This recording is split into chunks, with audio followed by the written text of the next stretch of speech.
এই সূরাতে মূলত আল্লাহ রাব্বুল আলামিন পুনরুত্থান, ঈমান সম্পর্কে আলোচনা করেছেন এবং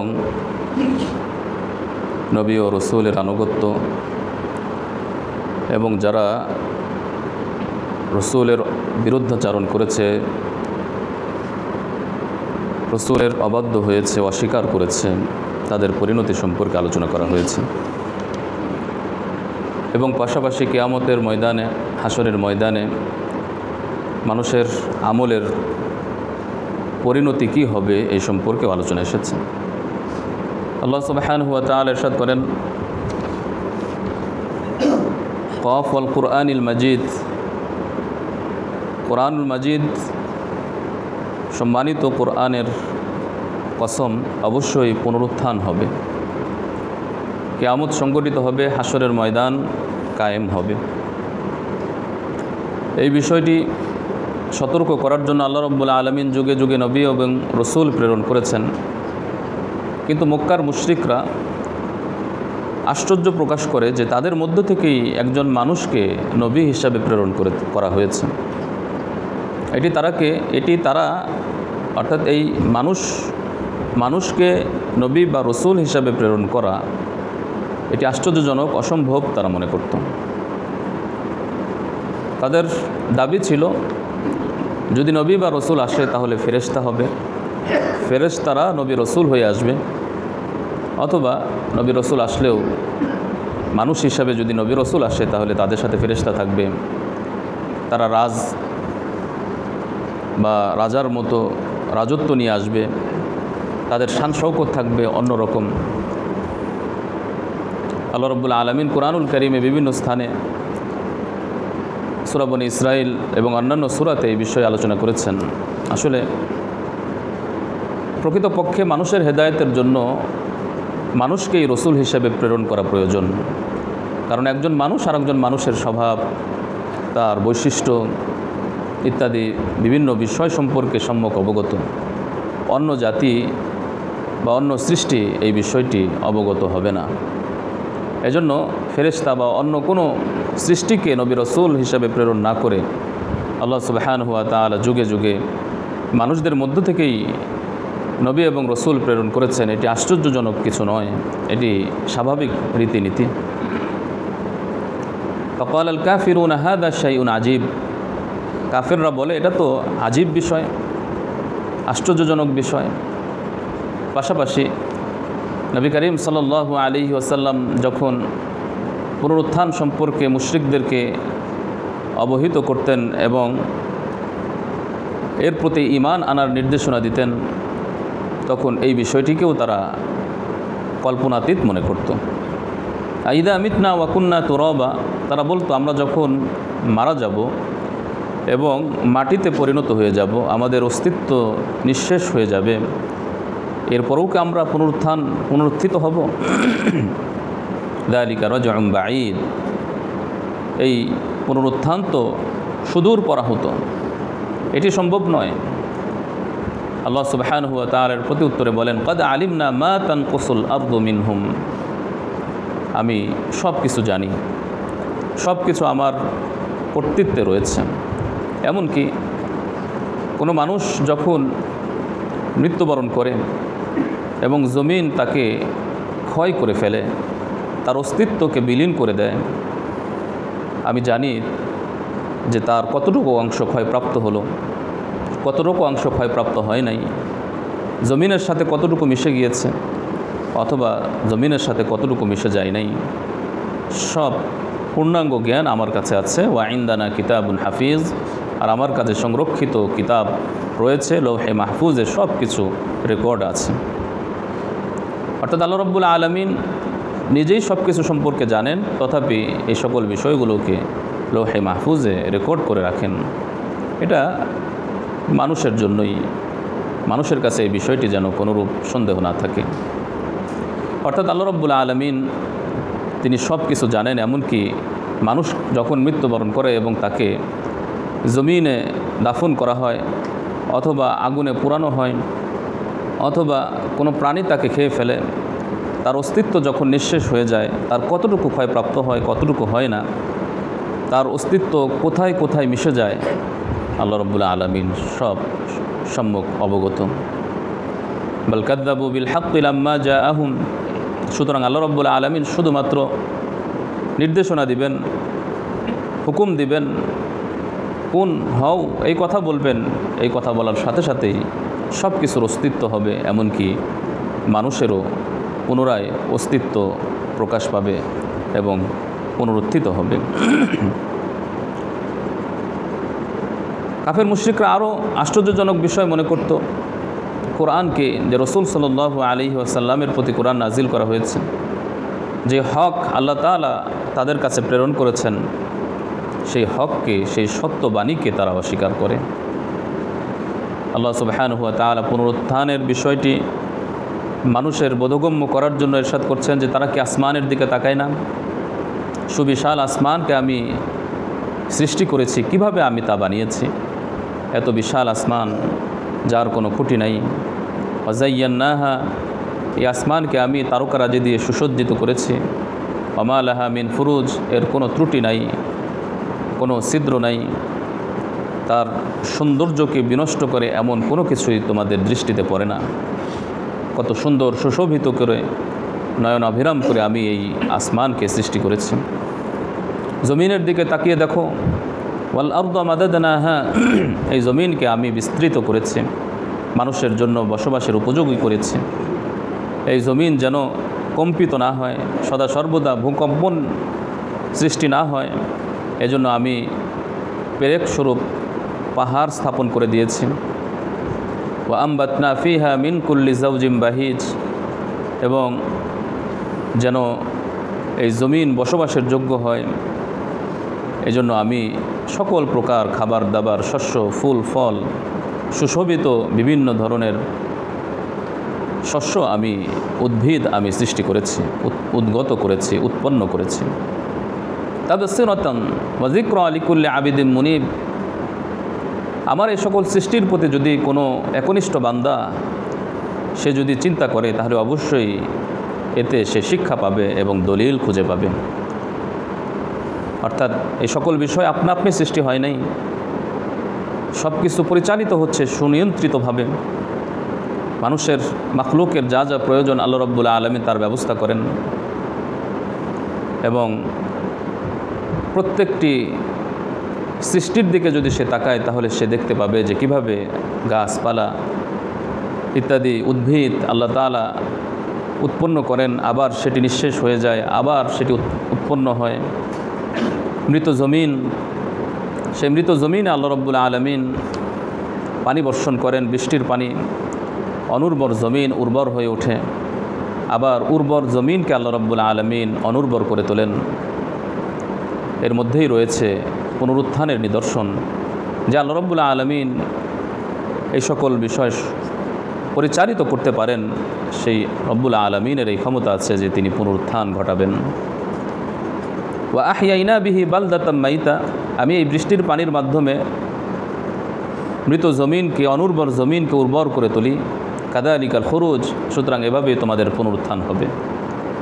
যেভাবে আমি মৃতকে জীবিত করি, সঞ্জীবিত করি, ঠিক তেমনিভাবে তোমরা মৃত্যুবরণ করে নিঃশেষ হয়ে গেলেও আমি তা পুনরুত্থান করতে পারি। পাশাপাশি যারা নবী এবং রসুলকে অস্বীকার করে তাদের পরিণতি কি হয়েছে এ সম্পর্কে আলোচনা করতে গিয়ে আল্লাহ তাআলা বলেন, কাযযাবাত ক্বাবলাহুম কওম নূহ, ইতপূর্বে নূহ সম্প্রদায়, ওয়া আসহাবুর রস, এবং কুয়ার অধিবাসী সামুদ গোত্রের একটি শাখা, সেখানে নবী এসেছিলেন। সেই কূপের অধিবাসীরা নবীকে অস্বীকার করার কারণে তাদের উপরও আযাব নেমে এসেছিল।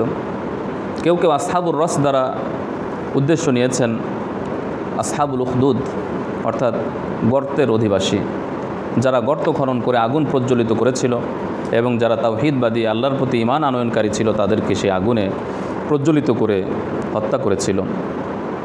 তো তারাও তাদের নবীকে অস্বীকার করেছেন। ওয়া সামুদ, সামুদ সম্প্রদায়, ওয়া আদ সম্প্রদায়, ওয়া ফিরআউন ওয়া ইখওয়ানু লূত, ফিরআউন এবং লূত সম্প্রদায়ের ভাইয়েরা, অর্থাৎ লূতের যে সকল ব্যক্তিবর্গ তারা স্বীয় নবীদের অস্বীকার করেছে।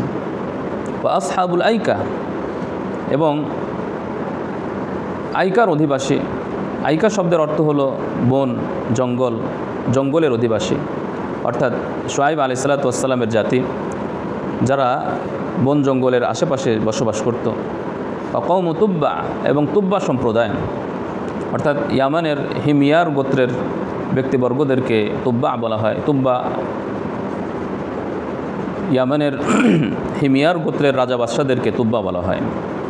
তো সেই অধিবাসীও তাদের কাছে যে নবী এসেছিলেন, নবীকে অস্বীকার করেছে। কুল্লুন কাদ্দাবার রুসুলা ফাহাক্কা ওয়াঈদ, প্রত্যেকেই রসুলকে অস্বীকার করেছে। ওয়াহাক্কা ওয়াঈদ, ফলে আমার ওয়াঈদ, আমার আযাব অবধারিত হয়ে গিয়েছে।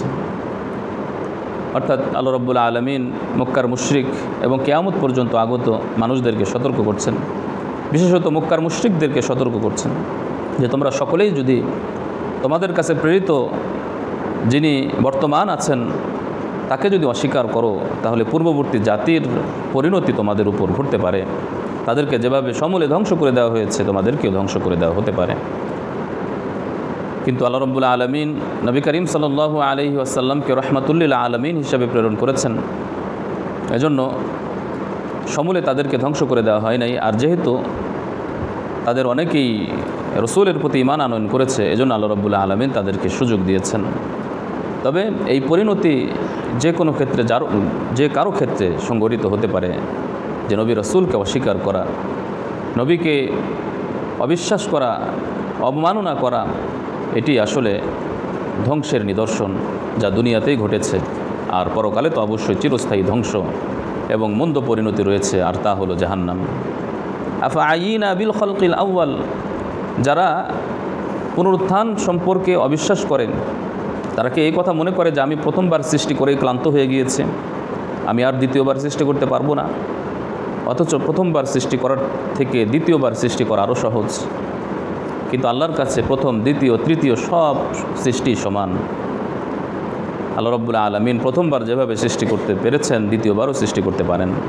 আর দ্বিতীয়বার পুনরুত্থান হবে, এটি আল্লাহ তাআলা ওহীর মাধ্যমে জানিয়ে দিয়েছেন। এটি সত্য, এটিকে অবিশ্বাস করা, সন্দেহ পোষণ করা কখনোই কাম্য হবে না।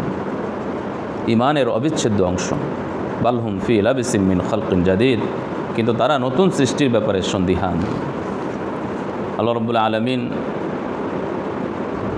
মানুষকে সতর্ক করছেন, মানুষ যে আমল করে, যে কথা বলে, তারা যেন ভালো আমল করে, ভালো কথা বলে, মন্দ আমল যেন না করে, মন্দ কথা যেন না বলে, ঈমান বিধ্বংসী কথা, কবিরা গুনাহমূলক কথা, অথবা আল্লাহ রাব্বুল আলামিনের অবাধ্যতামূলক কথাবার্তা পরিহার করে।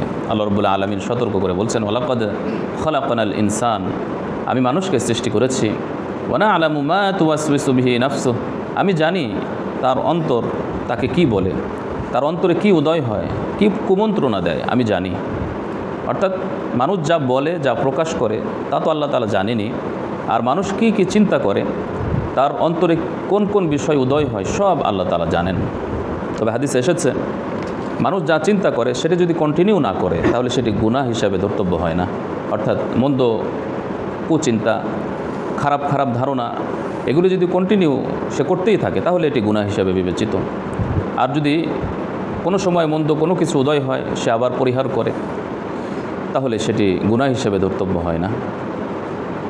আমি সব কিছু জানি, তবে মানুষ, হাদিসে এসেছে যে মানুষ যা কিছু করে, যা প্রকাশ করে, সেটি যদি গুনাহের বিষয় হয়, তাহলে সেটি একটি গুনাহ লেখা হয়। পক্ষান্তরে যদি কোনো মানুষ কোনো একটি ভালো কাজ করে, তাহলে আল্লাহ রাব্বুল আলামিন 10টি ভালো কাজের সওয়াব বা প্রতিদান লিপিবদ্ধ করেন। আল্লাহ রাব্বুল আলামিন ইরশাদ করেন, ওয়া নাহনু আকরাবু ইলাইহি মিন হাবিলিল ওয়ারিদ, মানুষের গ্রীবাদেশ থেকেও আমি তার নিকটবর্তী। অর্থাৎ ঘাড়ের বা গর্দানের যে রগ একজন মানুষের যত কাছে, আল্লাহ রাব্বুল আলামিন তার থেকেও তিনি কাছে।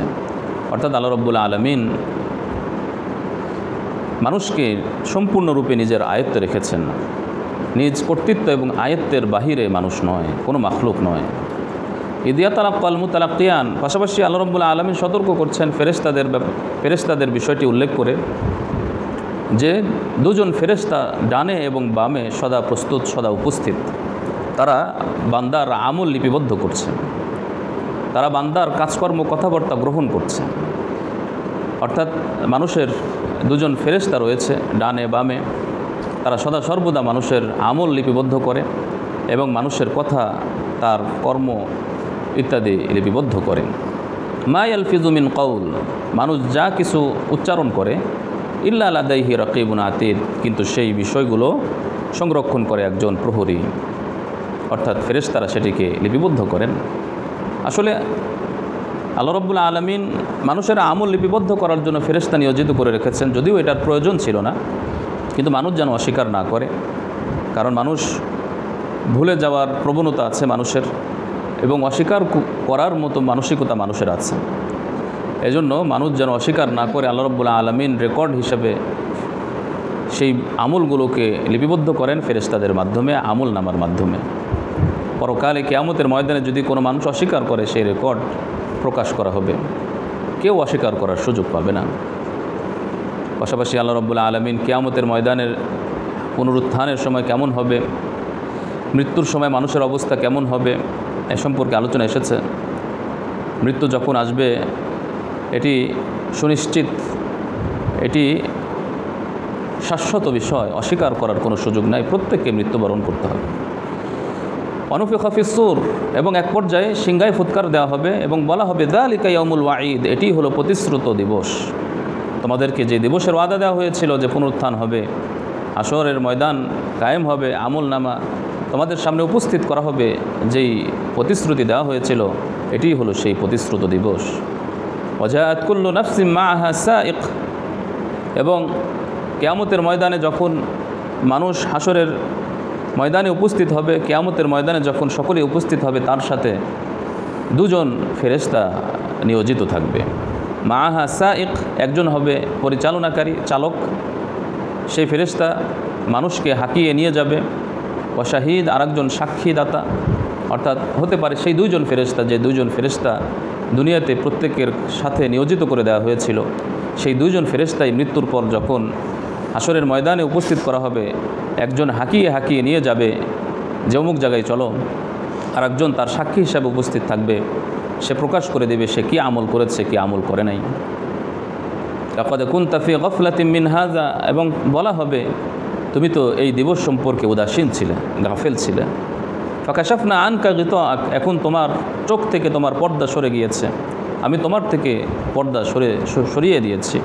ফাবাসারুকাল ইয়াউমা হাদিদ, আজকে তোমার চক্ষু প্রখর হয়েছে, প্রবল হয়েছে, চোখের জ্যোতি তোমার বেড়ে গিয়েছে। অর্থাৎ এই হাশরের ময়দান সম্পর্কে, কিয়ামত সম্পর্কে তোমার অস্বীকার বা অস্পষ্টতা ছিল, এখন তো আর কোনো অস্পষ্টতা নাই।